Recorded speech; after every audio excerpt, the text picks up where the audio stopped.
घर का माहौल तनावपूर्ण। बतूल खुद से, जिंदगी मुझे किस कसौटी पर कस रही है। एक तरफ हाशिर की माँ मुझे चाहती है कि मैं हाशिर को छोड़कर साहिल से शादी कर लूं, और दूसरी तरफ मेरा दिल इससे राजी नहीं। मैं कैसे तय करूं? काशान हाशिर को मनाहिल के साथ देख लेता है। घर लौटकर वह हादिया से कहता है मुस्कुराते हुए, काशान, आज मैंने तुम्हारे बहनोई को किसी लड़की के साथ देखा है। सच कहूं तो अब मुझे कुछ और करने की जरूरत ही नहीं रही। बतूल का घर टूटने की कगार पर है।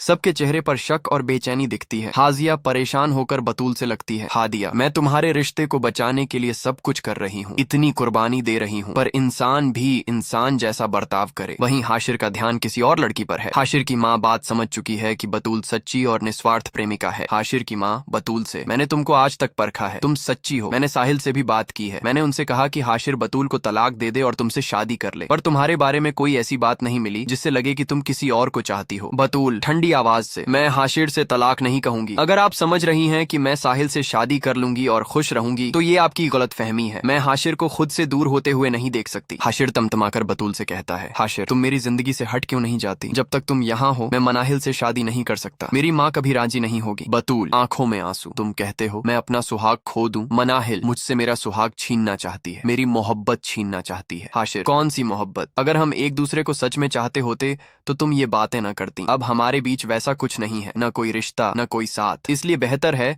तुम अपनी माँ को समझाओ, क्योंकि वह राजी नहीं तो मनाहिल के घर वाले मंजूर नहीं होंगे। बतूल, आप मेरे दिल पर छुरी चलाना चाह रहे हैं और चाह रहे हैं कि मैं खुद वो छुरी दिल में चलाऊं, नरम होकर। हाशिर, मेरी जानो, मेरा दिल सिर्फ तुम पर ही टिका है। तुम्हारे अलावा मैंने कभी किसी के बारे में नहीं सोचा। साहिल के लिए जो कुछ था वह अब बीते हुए दिनों का हिस्सा बन चुका है। हाशिर चुपचाप कमरे से बाहर चला जाता है। बतूल अंदर ही अंदर टूटती है। बतूल हिलोरों में, मुझे क्या करना चाहिए? कल तक मैं साहिल के लिए बेचैन रहती थी, आज हाशिर को छोड़कर जाना मुझे क्यों इतना दुख दे रहा है? क्या मैं अनजाने में हाशिर से और ज्यादा लगने लगी हूँ? बतूल हाशिर की माँ से भी विनती करती है, बतूल आप कुछ भी क्यों ना करें, कृपया हाशिर को समझाइए कि वह यह शादी ना करे। हाशिर की माँ बतूल का हाथ पकड़ते हुए, हाशिर की माँ, पहले मुझे शक था कि तुम साहिल को चाहती हो, पर अब वो शक दूर हो गया है। दूसरी तरफ साहिल ठान लेता है कि काशान का सच सामने लाकर ही रहेगा। साहिल कठोर, मुझे काशान का सच हाशिर और उसकी माँ के सामने लाना ही होगा। हादिया काशान की माँ से, देखना, काशान को उसके किए की सजा मिलेगी। उसने मुझे और मेरे माँ बाप को तंग किया है, यह उसका अंजाम बुरा होगा।